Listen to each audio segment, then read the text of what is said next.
Welcome back to the Real Estate Video Blueprint Podcast. I'm Katie Day, and my co-host Tim Macy is here. What's going on, Tim? I'm good. Are we the REVB Podcast, the Video Blueprint? But what are we going with? Well, REVB stands for Real Estate Video Blueprint. I feel like we turned into REVB. Yeah, we turned into REVB at some point. I don't know when that happened. That's a you thing, but yeah, that's fine. The REVB Podcast. Welcome to another episode of the podcast that shall not be named. I'm excited to welcome this week's guest to the show and dig into all of the things that she's doing as far as local content and crushing it in her area on Instagram. So please join me in welcoming my favorite Washington agent, Alyssa. What's going on? Hey, thanks for having me. Alyssa, what's your take? What's your take? Is it REVB? Is it the Real Estate Video Blueprint Pod? Is it what is it? I think that you guys are enough. It's REVB now. That's what REVB. I think. Yeah, see, yeah. I think it's taken on a life of its own, Katie. I'm not really sure what you mean by a life of its own, but let's dig into Alyssa and let's get started. My first question to you is, as far as like getting into real estate, when did you get into real estate and when did you start doing content? Yeah, so I got into real estate. It was April 2017, so about 7 years ago. And I actually started posting on YouTube shortly after I got into real estate because I was like, I don't know how to get any clients. I don't know what to do. So I just started like posting, general real estate tips and tricks and stuff. And it was, looking back, it was not pretty. And so I did that for about a year and then had my daughter and some other things happen. So I stopped and I was like, maybe not. And then I got back on the bandwagon. It was like mid 2022 when I started posting again. And I started on Instagram just because that was my personal platform of choice, where I consumed content. And so got on there and I was all over the place. I mean, real estate tips via lip syncing and pointing and talking head. Like that was what I did. It was just all over the place trying to find my thing. And so I feel like I was like, okay, talking head and like talking to the camera was more what I wanted to do. So I started really focusing on that in early 2023 and then did a random video. I knew some new restaurants going into town in a certain area that I lived in. And so I was like, oh, that'd be some good video content. So I just hopped in my car that afternoon when I heard about them and went and shot some video surrounding that. And that was my first local piece of content. And it did really well. At that point, like my account I didn't have any clients from it. I felt like I wasn't getting much traction at all via the videos that I'd been posting for nearly a year at that point. And so I was so close to giving up. I was so close to quitting video.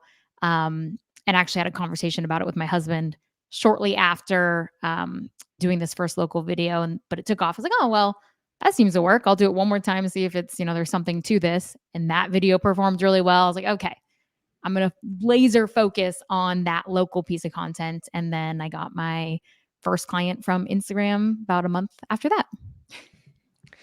I love that. I think, we talk about getting started in those videos that we made that weren't the best and all that fun stuff. And we talk about it like we wish it didn't happen.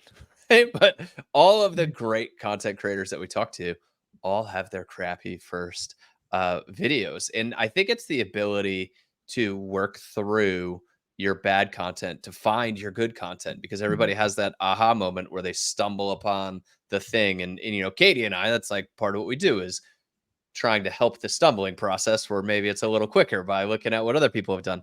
But I want to know, like, in that process, what was that moment where you realized like, oh, this is working. This is what I should go all in on? Yeah, it was a couple of things. So it was one, like at that point when I was just wanting this to work so bad, I was hyper focused on the analytics and view count and what I was getting from engagement. And so when that was my first video, that I think I probably got like 20,000 views. And the second one I got 113,000. And at that point, I only had like 1,500 followers. And so I was like, This is awesome. Like, this is working. But then I was also on a walk I was on a walk and a neighbor came out who I did not even know followed me on Instagram. And I remember she was like, oh my gosh, I saw those new restaurants that are coming in. That's so cool. I was like, I didn't even know who I hardly knew who the person was. I was like, but there was something to like, you have your sphere and then the slightly outside of that Yeah. where people, I'm like, they're watching.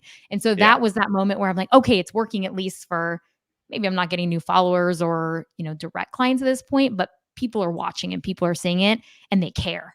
And that was the big thing is like when I started noticing that, oh, people actually care about this content because people really only care about, real estate tips when they're actively buying or selling a house. And how often does that happen? But people are always caring about their community. I love that. Yeah, I feel like we've all had that moment with content where you're like, man, I really want this to work. Like, I really haven't been getting any business from this. And we hear that so often from agents. They're like, I've been doing this for a month, 2 months, 6 months, a year, and nothing's come of it or come from it. And so it's wild that once you made that little switch, right, and started doing the local content, then immediately, people then are reaching out to you, stopping you and telling you that they're seeing your content and things like that, which like people aren't doing about, your 3 tips to prep your home for the spring. Exactly. And I think that should be the goal. Like I'd give Trey a hard time because he's like, oh man, I was in Costco and somebody recognized me from YouTube. And I was like, look, one person in Costco recognized you. You should have 3 people recognizing you every time you go to Costco. I was joking. I know. That's me. I was joking, but also kind of not joking. I think didn't Tom say that, Katie, at something?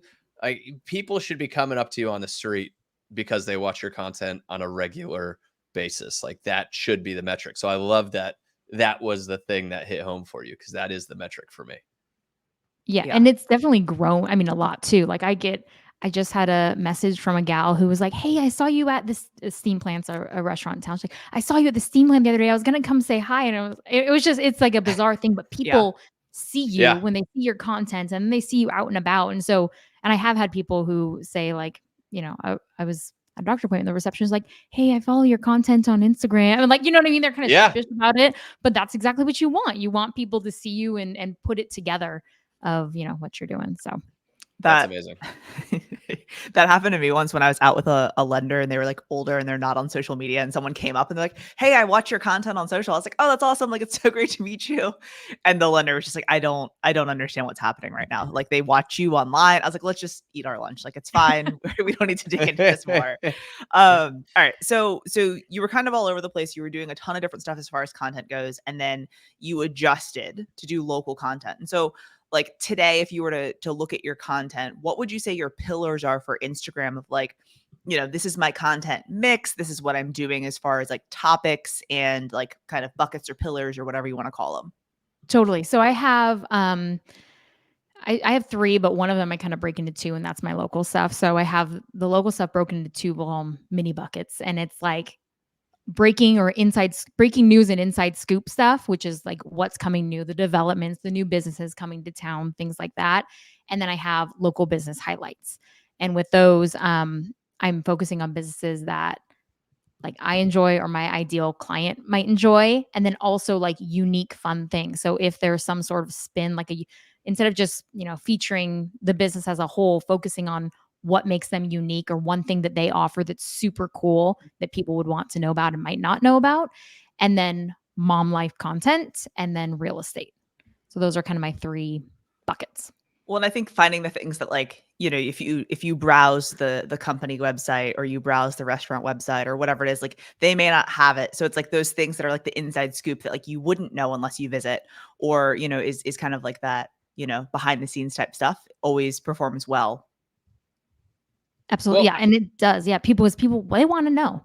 They want to know what's going on in their community. Then they want to tell their friends about it because it looks like they were the ones who, shared the good news and told their friends about it. And everybody's curious what's going on in their community for sure. And I think on the local business stuff, I've seen agents go and like profile a restaurant and they almost make an ad for the restaurant. Like they interview the restaurant owner and they talk about how great the pizza is. And it's like this whole little mini TV show ad for this restaurant. And they tend not to do well. Like that doesn't get traction, doesn't really take off. So what for you do you think you've tweaked on your content that makes it so engaging where people are commenting on it, people are sharing it, people are sending it out and it's taken off the way it is? Yeah, I think a few things. I think I try to make it super like all my content, whether it's my stories, my reels, my main thing is to make my content approachable and relatable. Like those are my two things. So I want to kind of so in my reels, like specifically a business highlight, I'm taking people kind of along for the experience, if you will. So it's like if they were coming in, what they would see, what kind of the vibe is of the place, and kind of give a general overview look of it, but then also dive into what makes it unique. One of the things I feature like a pedicure place, and it'd be super easy to just talk about, this nail salon and just it's a general nail salon, but that doesn't make it cool. So instead, I found out about they do a 24 karat gold pedicure, and so I briefly talked about the business as a whole, where it's at, that kind of stuff, and then dove into like, but this pedicure, this is, super Yeah. cool. Here's all the ins and outs about it because it was unique. It was something different. And so I think that just what is unique and different about a business is really important. But it is a fine line to not feel like you're constantly, because get in that rut sometimes. I'm like, oh, this burger was a 10 out of 10. This taco was a 10 out of 10. Like, you know what I mean? Like always making sure that I'm not hyping it up too much. But at the same time, like I've been to places where I went and the food was awful and they did not get a business highlight because I was like, I'm not, Gonna going to highlight, showcase yeah. this. So Yeah. it's a fine line between not becoming an ad and also allowing people to experience the Yeah. business.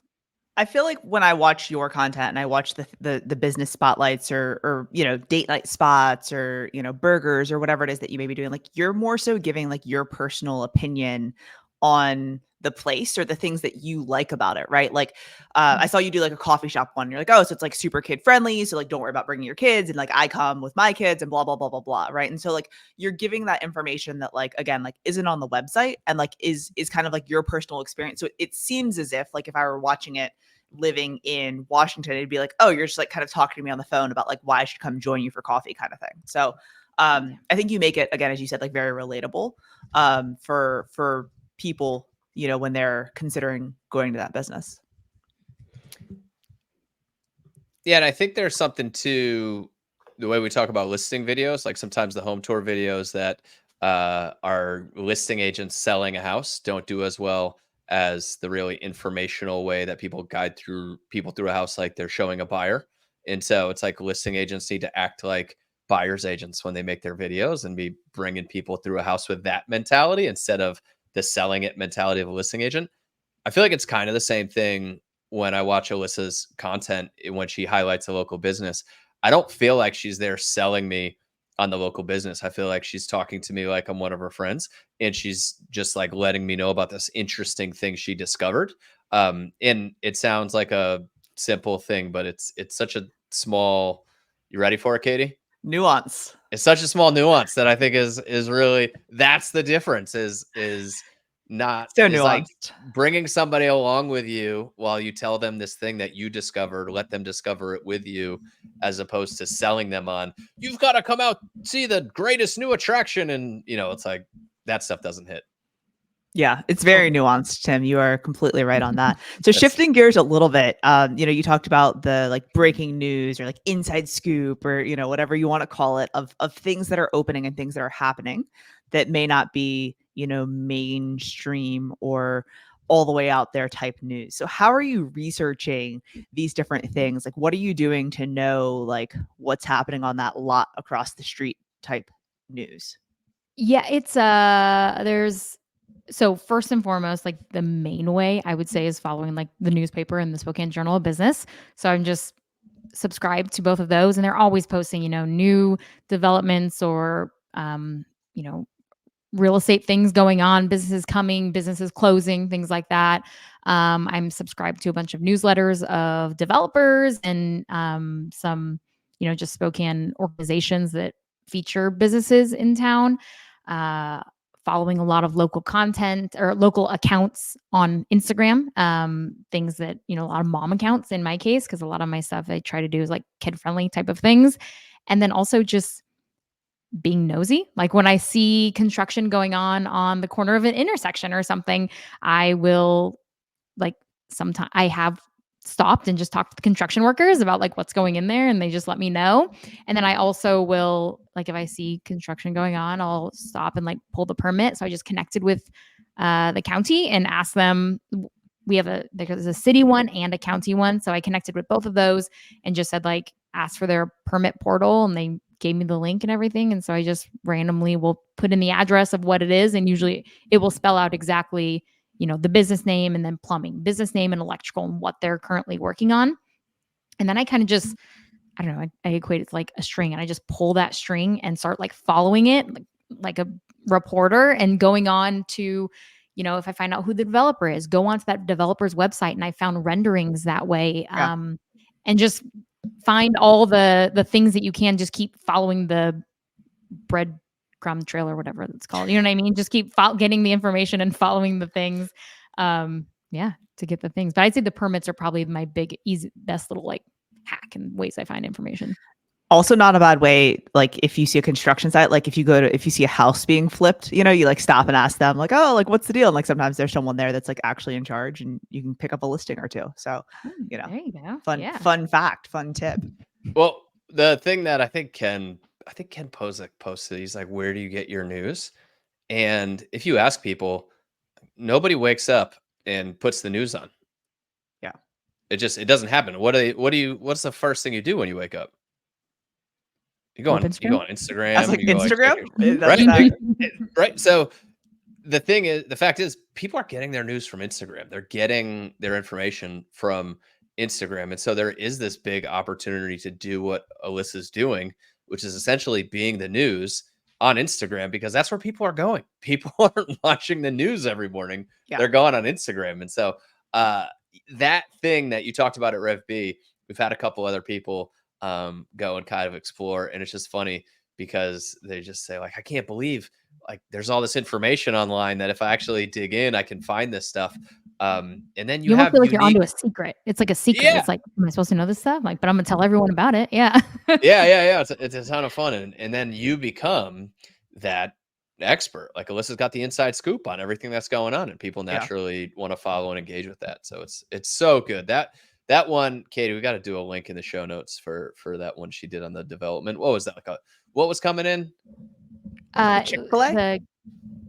The Kendall Yards one, is that what you're talking about? Or the video that you did that one. I forget what it was. Yeah. But the way that you had the video of the construction site, and then you had like the plat in the graphic there that showed the area.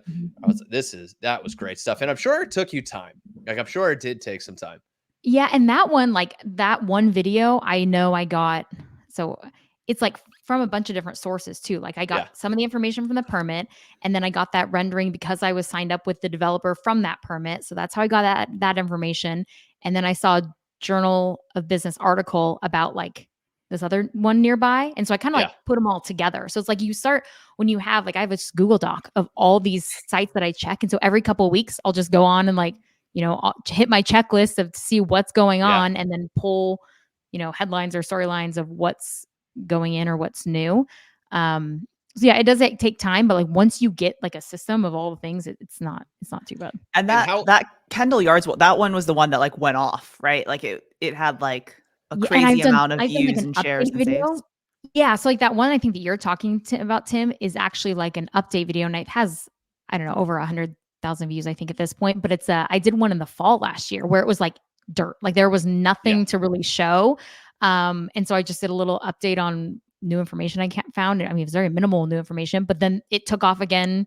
I think it has over 100,000 views. So it's people, it's easy to keep updating. It's not just 100,000 views either. Like you're getting a lot of comments and a lot of engagement, which is the important part. Is the huge part. Yeah. And I like to focus on like saves and shares. Those are my, I don't know. That's how I, shares that it's working, and like, shares, and just seeing that people are wanting to tell their friends about it, which of course, naturally when you have high engagement like that, it helps with the views, but tell me about time. Like how much time have you put into those videos? So I do batching. So I probably go out and shoot every other week. And so I now have this master list of ideas, whether it's I hear about new things coming to town or businesses I really want to feature, things like that. And I mean, when you start focusing on this, I mean, you start seeing content Yeah. everywhere. And so I probably have, 75 to 100 places on this master list. And so every couple of weeks, I'll just go in and figure out, okay, what am I wanting to feature? What's, feature coming up, highlight. Yeah. Yeah. What do I want to highlight these next couple of weeks? And I will shoot like usually 4 videos at a time. And usually it takes me, I'd say about 5 hours, depending on if I'm trying to drive all over town. Mhm. But when I'm batching, I try to purposely, okay, I'm in this part of town, I'll do this business and this development that's coming up. So I will hone on it that way. So I would say 5 hours of shooting. And once you have the master list, I mean, the planning's easy. I'm just pulling ideas. And Yep. then editing now only takes me probably about an hour between writing the script, editing it, and doing the voiceover. So it's hard to say because I batch them, but it's not, once you get in the rhythm of it, I mean, it's all the same template. I mean, you know what I Yeah. mean? I mean, it's not a template, but I have a groove. I know I need to get an intro, and then I need to shoot a bunch of really quick 3-second shots of what I'm trying to say, and I shoot an outro. So I have a roadmap now, that makes it go faster. Yeah, but you kind of breezed over something that I thought was a great thing that you said, which was once you start doing it, the content ideas start popping up everywhere. And that's like so many people don't know where to start. They don't know and the key is to start, and then you start doing this stuff, and then you do one, and then you get excited to do the next one, and then you just start seeing all the ideas pop up when you're doing it, when you're in action, when you're so I know you just kind of like mentioned it, but that was my favorite thing that you said was that when you start doing it, the content ideas pop up And everywhere. it's so true. I mean, it will be everywhere. I mean, I can't drive somewhere without seeing construction and wondering like, what's going on there? What do I do? And so like, I'll sometimes pull over and so I can look it up right then, or make a note that when I get to my stop, I want to write this down so I know to look back and see what's going on there. Yeah. So you'll start seeing it everywhere. Construction going on will be like a red flag to be like checking Love into it. that. Mm-hmm. Well, and so I think the other thing too that we talked about before was like for a lot of people, and I know I have this problem, and we've talked about this, is like when you're like, oh, well, this opened 2 weeks ago, so it's like probably already too late to shoot a video on it, or like, oh, I've already seen this on the news, so like probably everyone already knows about it. Like, are you still shooting that content? Like, talk me out of my limiting beliefs here. Oh, I will tell you that I've shot, because I did that same thing. I'm like, everyone knows about it now. And I'm still like, well, I'm still going to do it anyways. And they still take off because people don't know. There's stuff where I'm like, everyone knows about this, and they don't. Or they just see it and they're like, oh, I'm excited about this, I want to tell my friend. You know what I mean? And so it's still super shareable. I would say definitely still do it. Even there's this new kid, I don't know, like a huge arcade place that's opening up on Wednesday.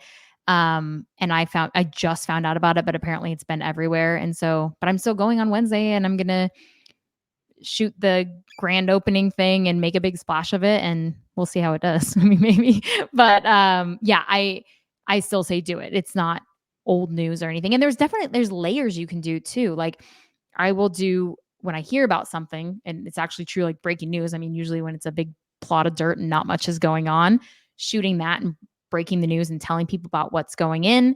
And then kind of you can do like an update video, or ask the business to get a sneak peek and get in a couple days before it opens. So then you have that. And then an experience video down the road. Maybe you have a piece of content that is, oh my gosh, you got to try their, I don't know, I keep going back to burgers. Maybe it's a burger restaurant. You got to try, this new burger and it's so good. So there's several pieces of content that you can get within the same storyline, if you will.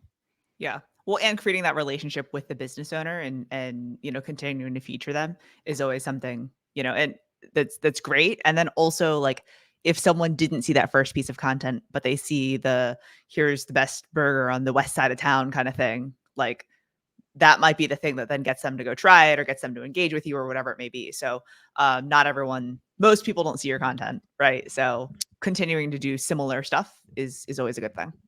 Well, and it's like you said, your repeat of doing a second video on the same thing, when you know what's working, just go do it again. But on the comments and stuff, how do you go from comments to DMs to business? I think that's the fun part too. Sharon always says conversion happens in conversation. and it's great to build an audience, but it really only works if we can get that audience into conversation. So what does that look like from your creative process? Absolutely. Yeah. So I think of Reels as, the wide reach. That's where I'm getting, new eyeballs on my content, or really that exciting, engaging content. And then stories is where I'm creating the relationships, reminding people, one, that I'm in real estate, and that I'm, just a human behind this account. And then DMing and making sure that I'm keeping the door to communication open for them, so that when they are wanting to buy or sell a home, I'm removing that quote unquote weirdness of them reaching out to some local influencer, whatever you want to call it, to buy or sell their home. Like, that I'm just a real estate agent, right? At the end of the day, like, that is my goal, is to help people buy or sell more homes. And so I would say one way is sending a welcome message to, I try to do it to everyone, but usually it's mostly like 50 to 75% of the people, but sending them message and just saying, and say nearly the same thing every time. It's like, hi, with their name, and say, thanks so much for the follow. I look forward to connecting on here. Sometimes I'll send a video DM and do that, and people really like that. And it's just that constant reminder that, again, I'm just a person who is here. You know what I mean? Just a normal person, and opening just the door to communication. Sometimes they'll just heart it. Sometimes they won't say anything. Sometimes they will reply and say, thanks so much. Here's where I found you from. Cause I always find that interesting too, on which, reel the people found me on. And in one case, just a couple weeks ago, the gal responded and said, hi, I followed you from the Meadworks video that you're talking about. We know several real estate agents, found out they knew 6 real estate agents. She's like, but we'd like to interview you. We are considering selling our home in about a month. And we signed their listing paperwork 2 weeks ago. So, and their home goes on the market in a week. So it's like just opening that door to conversation. And I don't know if I wouldn't have just said, all I said was, hi, thanks for following me. If that would have, you know what I mean? If she ever would have reached out, maybe she would have felt weird about it. And then, Katie, how much more business do you think we'd have if we reached out to every person that followed us when they followed us on Instagram? So what I was going to say is, what I really like about what Alyssa said. You don't want to answer that question? Because I know I'd have a ton more. Like, I'd have way more. Well, anything's more than 0. But so on Instagram, you can obviously use ManyChat to like DM every follower as they follow you. And so that's like, you could do that to like help to automate the messaging, kind of thing. One of the things that I do is I have a shortcut on my phone where it's like, when I put in these 2 letters in a hashtag, then it says like, hey, thanks so much for the follow, looking forward to sharing our journey with you. And then a couple other sentences. And then like I can change the beginning, and then I can put some more stuff in the end. So it's like a similar message, but I'm able to personalize it a little bit. But the video DM, like, and it's not feasible to video DM every single person that follows you, just like with life and all of the things. But like, that is when I say, hey, Alyssa, that I'm sending this to you. Not just like, hey guys, hey there. Like, hey, Alyssa, you're like, oh shit, like she actually recorded this video for me. Just creates such a deep relationship. And like, studies show that the human brain can't break down at a certain point, like what's, talking to someone or listening to someone on social versus you actually talking to them in real life. So that's helpful, to create that relationship. And people say all the time, like, I can't believe you took the time to send that to me. Like, it feels very personal. Like, they are which, I mean, I will do them back to back to back in about 20 seconds a piece. You know what I mean? It's not, like you said, I can't do it to everybody, but if I have a chunk of time, and I'll just pop on there and do it, and people really love that. So that like welcome message, if you will, is really key, I think. And then also putting polls in my stories, and usually they're not real estate related. It's things going on in Spokane, or things I'm experiencing, or the weather, or whatever it is, giving people a couple options, with remarks that are my personality, not just like, yes, no, like giving, more in the remarks, and then following up with each of those people. So if they say, like, sometimes I'll ask them follow-up questions about why they voted the way they voted, or I will, agree with them, or, just create some sort of conversation, and camaraderie is really the main goal there. It sounds like you're doing a lot in the stories. What is your posting cadence look like on a weekly basis? Like, as far as feed posts and reels versus stories and that kind of thing? So I do 2 to 3 reels a week. Minimum is 2, goal is 3. And then stories, every day. I'm trying to be in them every day. Sometime every, couple weeks I'll take just like one day when maybe it's a Sunday and I'm not doing anything and I really want to take like a mental break to not post. I'll take one day like that, but I try to be in my stories every single day. And at least one of my stories, I want to either be talking to the camera or have my face in it, just to continue that piece of just relatability and help people remember me. Yeah. Yeah. Nice. Awesome. As far as like you've mentioned it a couple times, but like in the beginning, you said like, you were very concerned about the views and how many people are watching and things like that.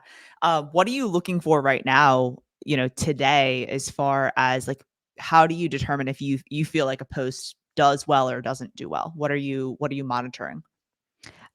Shares are huge. Shares and saves are the two ways that I'm making sure that um, tells me that either people want to come back and watch the content again for whatever reason it was important to them if they saved it, or share it that they thought it was worthy of telling a friend or family Someone else, member or yeah. something like that.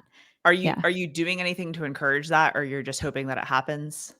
A lot of calls to action. So nearly every one of my videos, my outro is the same thing. I mean, I did one on new food that was coming to the airport. And so I'd say like, share this video with someone who has an upcoming vacation plan or something like that. Like it's just constantly pointing back to something about the construction. I did the area town, share this video with someone who lives in North Spokane and wants to know what that construction is all about. Things like that to just encourage people to share. Because usually if you ask if they know somebody that would fit the bill, like, oh, I'm going to do that. They naturally do. And I love your airport video. I think it's a good example of the idea that the more you do this, the more content ideas start popping up everywhere. Because I don't know, I don't think people would naturally think to go look at what's new in the airport. Like the Mm, airport's the boring place, you know. yeah. You But know what's funny about like, that one? yeah, I found out about that the morning I was flying out to REVB. yeah, And so that was literally like it was 5:30. And my husband actually, I think he found it on like, that was like LinkedIn or something. And he's like, hey, you want to go to the airport a little early and shoot some content? And I was like, what? And he sends it to me. I'm like, I can't not. So then I hurried up and got ready for head to Houston. And just luckily I was in security, so I get all those shots of all the yeah. stuff that I was ready to go. Yeah, so that one worked out well. But And I just love the comments because yeah, like people are bored with the restaurants in the airport. Like they care about it. Like everybody that goes to that airport has to find a place to eat or something while they're there. And so yeah, I love that it's something that I normally wouldn't think of. But when I look at the comments and the sends and everything else, it's obviously something that resonated with your audience. And I love that you're so plugged into doing this content that now your husband is sending you stuff. I'm sure, like, do your friends send you stuff? Are they like, oh, listen, did you see this? You got to cover this. Like, do people start recommending things for you to make Y- videos on? yeah, I've had several random followers who will take a random picture of like an intersection and be like, what's going in here? And so like just being like, tell me more information. And yeah, so I have gotten a few Such, that way. Just such people. a good sign. Such a good Yeah. sign that you're doing something special. I love that. Yeah. Well, and Tim, airport food's just so shitty that like if there's something new coming in that might actually taste good, people are like, hallelujah, like give us the goods. I know. I I think right just, now Spokane's is like Burger King. There's like a Burger King, a Subway, Yeah. and a Starbucks or something like that. Yeah, So trash. yeah. and we could go into my diet habits if we want, but every We time don't I have go to the enough air, time for that. I know, but that's where my diet goes to die because every time I go to the airport, I'm just so in the habit of going and getting something. Even if I don't need it, I'm at the airport, I'm waiting 30 minutes till boarding. I got to eat, you know? The San Antonio airport, I always land and then I get a pretzel at Annie Ann's and then I go to get my Uber, Yeah. or Tim I got a Tim. Boss Bagels. There's a Boss Bagels hiding down the end. That's where I go. Alyssa, since we're not going to be the only ones with eating a lot of carbs, where do you go in the airport right now? Well, right now I do not hit up Burger King. I'll tell you that. Options are pretty limited in Spokane right now. Starbucks, it's a coffee. It's always a coffee stop. Yeah. Yeah. Makes sense. I like Checks it. out. And then I regret the decision as I have my luggage and I'm trying to like lift it up as I have the coffee in my hand. You're like and- handing it to the person. You're like, can you hold this for a yeah, second, it sir? was also always a terrible decision, but I make it every single time. Yeah. And then what traveler are you? Like, how far in advance do you get to the airport? See, that's the thing in Spokane. I mean, we're pretty small, and there's no good food options drawing me in to get me there earlier. So Spokane, you can usually get in and out. You get there like an hour before your flight, and you're good. You're easy.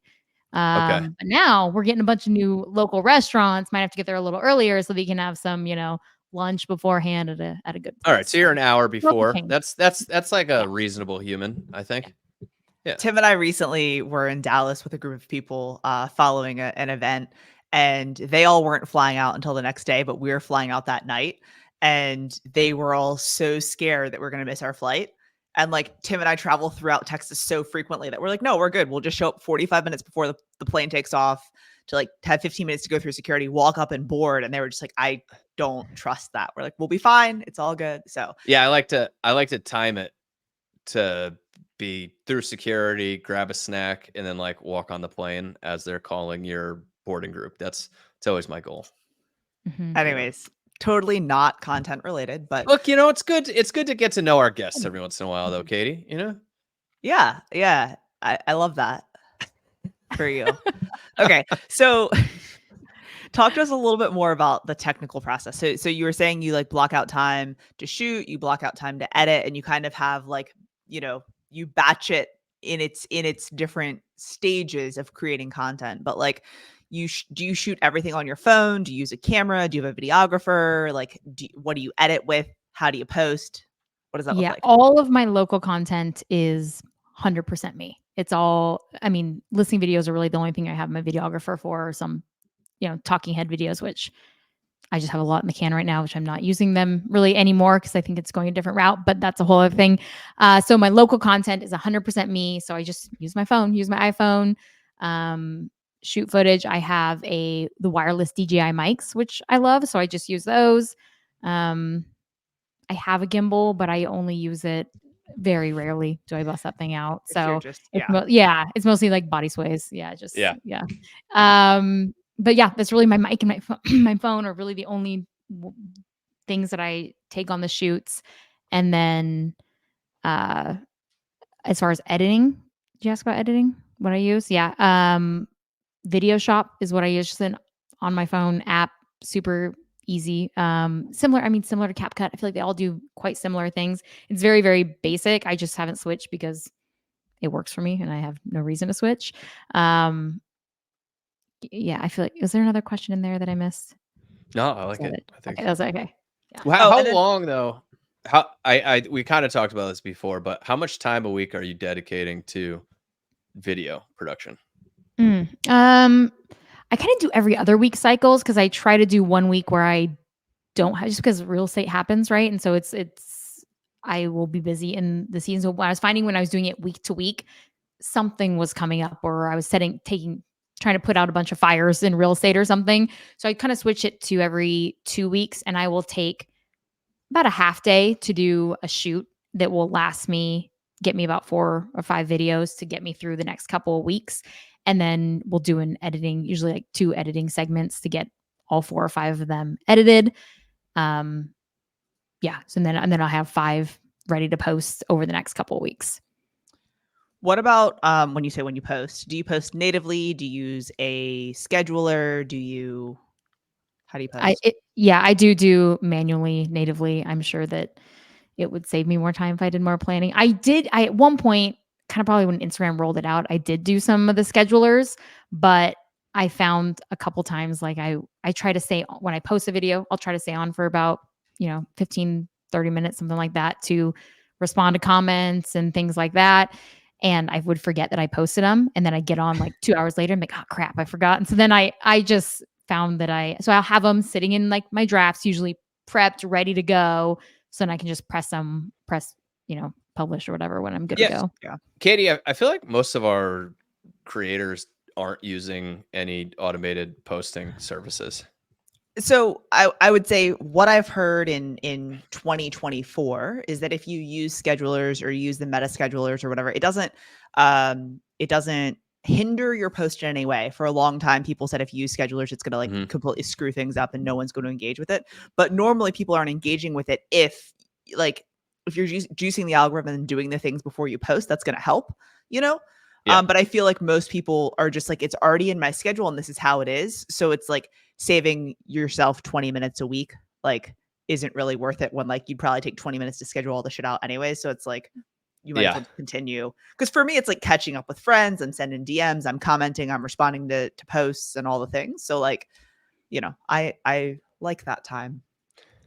And I love that you said that you want to be around to engage and you want to be around to work the post, because I do think so many of our agents are just like, oh, I just have to post the thing and then forget about it and things will magically happen. When in actuality, you need to post the thing, you need to respond to comments, you need to be engaging with the audience to continue to build that community. Absolutely. Yeah. And then also the engagement. I mean, right, when Instagram Yeah. sees like, oh, this has X amount of comments or it's working, people want to see it, share it to more people. Yeah. So I don't do it for a super long time, but I'll get on there for a while right after I post it and then give it some time, hop back on a few hours later to respond to stuff. And just like you said, keep responding to people, because then people also, I've realized the same people, it encourages them to comment on the next one. They're like, oh, Yeah. she commented Yeah. me back, or like, you know Yeah. what and I mean, it's something, it's not like I just try to thank, and when people share it too, like their stories, I always write them and say, hey, thanks so much for, and like Yeah. encourage that. So then they know like, oh, that was a good thing to do. So I always say like, hey, Yeah. thanks so much for sharing that. That really means a lot to me. Do you think you're going to go to this business soon? Or like just ask a question. Yeah. And yeah, people like that conversation. So you've been hanging around the agent content space now for a little bit, right? Mm-hmm. Like you've been seeing what other agents are doing. I'm sure you have agents hitting you up and asking you questions. If you had one or two things, what do you think the main things are that agents are missing the mark on? The thing that it doesn't seem like that light bulb moment for them has gone off. Like, what do you think that is from your perspective? Probably hand in hand, it's like finding their thing and being consistent with it. I think that once, for me personally, and I found that with outside watching a lot of other creators, it's like when they have like a style or a, just like a focus, like when you're all over the place, it's like people don't really know what to expect. And I don't think people really like that. They like predictability. They like to know what they're going to get when you are posting and what they're getting when they come to your page. And so I think that bit of consistency from what you're posting, just in some, like, I mean, I post real estate stuff and spoken, but it all kind of like, I think, and like my goal is to make it all kind of blend and seem like not all over the place.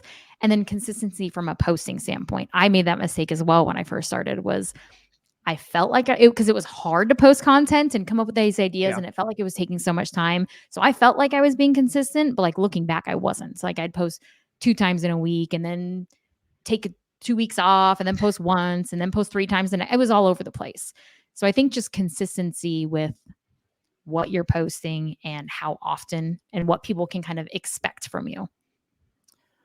I love that. And one of the things that you'd said to me before was like, you create this post where it's like the top 5 businesses or the top 5, we'll go back to burgers, or whatever it is. Right. And then it's like, you have all this B-roll that you can now use for another burger post on National Burger Day or on a Friday of like talking about date nights and going to get a burger. And like, you can reuse the stuff. So it's like, as you make more content, you just have more content to post at a later date. And I think that people overlook that sometimes. They're like, I always have to post new things. I always have to post more things. And it's like, you can sometimes cut up old stuff or repurpose old stuff in a different way and just have more content. So I think that's where it's important to, I'm working on this to organize my files. And because I just have a lot of stuff going on in my photo roll in my iPhone. But that's why I think it's important to organize, because sometimes I'll go look at what I have and be like, oh, I could have reused that, or because you just don't have to reinvent the wheel every single time. Like there's ways to, like you said, just take what you have and repurpose that for something else. So I love what you're doing, and with this content stuff, you hit some content that works, and it's a couple months of things taking off, things all of a sudden doing better, more engagement, more DMs, and that's another couple months before you really start seeing business rolling, and then all of a sudden, okay, now you're getting leads from it, and so you're pretty early. Like this is fairly new for you to kind of have cracked this code and be getting business from this Instagram content that you're posting and doing well. Uh, what are the things that you're working on? Like, what are you trying to Mm, improve right now in your Ooh. business and in your process? that's good. Um, yeah, no, it's weird too to like, I mean, even when I'm, doing this podcast, it's kind of cool to reflect back and be like, it wasn't that long ago that I started. And that's one thing like I would encourage other people. It's like I literally just posted my first local piece of content. It was March 2023. So nearly exactly a year ago. And I didn't get my first client from it until we closed in end of May 2023. So it the snowball will roll the more that you're consistent and find your thing and go with it. So what's coming up? I mean, YouTube, I feel like is a next thing for me in terms of figuring out how to take this local spin and do that. Um, yeah, in the more long form space. So that's kind of coming up for me. And then what else? What else? Just continue with consistency. I think I can always get better at that. And that's something that the more I'm getting used to what I'm posting and how I'm going about it and streamlining things, it gets easier to post more and take on more. But yeah, I think on Instagram, just and constantly trying to figure out how to elevate what I'm doing. Like I don't want it to get stale. You know what I mean? Just like it's because like I said, it's kind of like a template, if you will, now of the Yeah. same style and what I'm posting. So making sure that I'm finding ways to keep it interesting. Yeah. Yeah, is kind of what I'm working on. And I think, like you said, as you're doing it, more of these ideas keep popping up. But Katie, I'm excited for Alyssa because most of our content-based businesses started on YouTube, got a bunch of business on YouTube, and then migrated over to Instagram and these other platforms. So I'm interested to watch Alyssa go from more Instagram heavy business Short form to long form. to Mm, long form. So Yeah. we'll be watching that side. thanks. Yeah. I'm nervous but excited because yeah, Yeah. That gonna go one way or the thanks. other.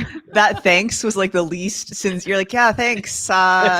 Really glad we're talking about this on something that more people are gonna hear and hold me Yeah. accountable to. Guess I'm Wonderful. actually doing YouTube Yeah. now. Yeah. Yeah. Katie, what I else? love What that. else you got? No, I mean, I think that we covered a lot. I'm trying to think of other things that I know about your content that like I think people need to know. But I think that you covered a lot. I think that you went over a lot of limiting beliefs that we have and many people have. So that's super helpful. Just to help to encourage people. That if they feel as if their content's not working, like maybe it is a little tweak that they need to make. Um, you know, I'll give you one piece of advice and then Tim can whatever wrap it up or whatever. But like I was in a pretty much a content rut and I went on a listing appointment the other day, a list and a buy appointment.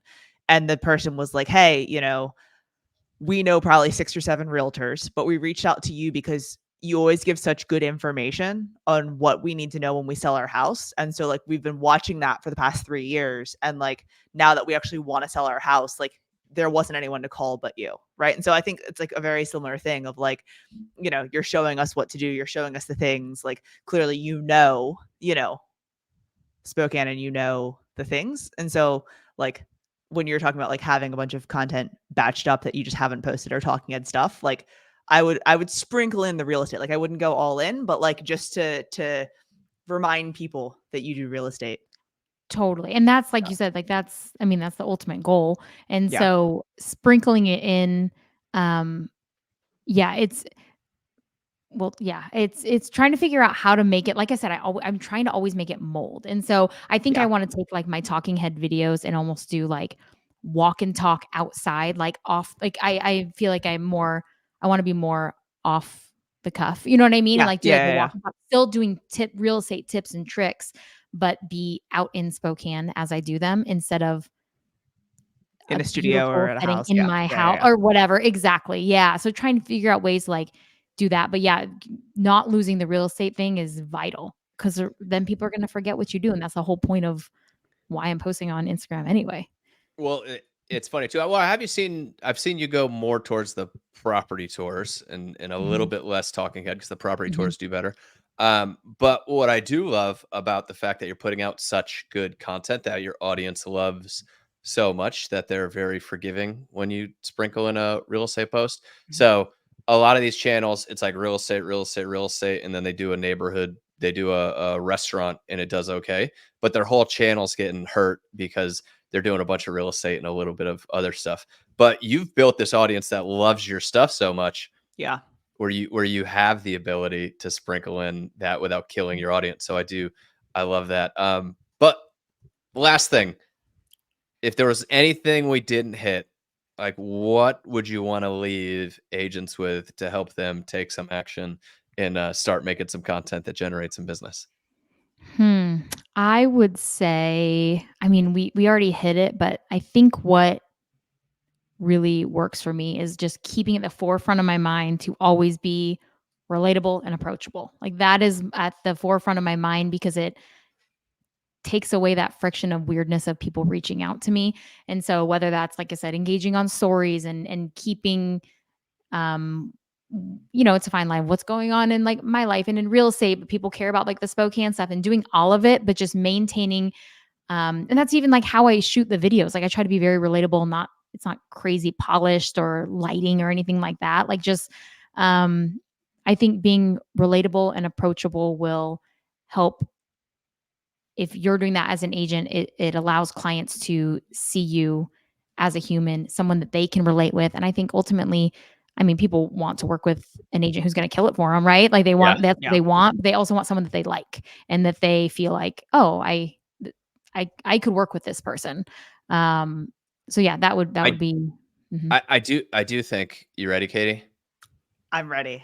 I do think there's some nuance there. I think if I ask anybody about their content, they're all going to say they're relatable.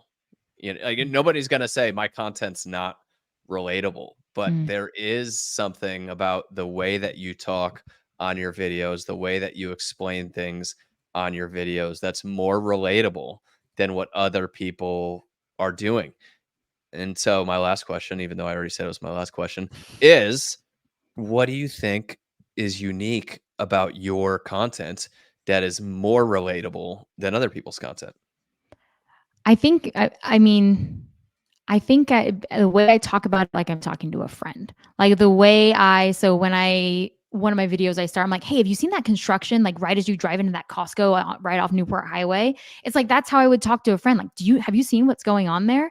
And so just approaching it from a way of how you're talking to a friend, and not just like a stuffy put together professional real estate agent. You know what I mean? Like so I try to, in the content I do and how I talk specifically around reels and the way I lay out, like say my voiceover, I say things just like I'm talking to a friend.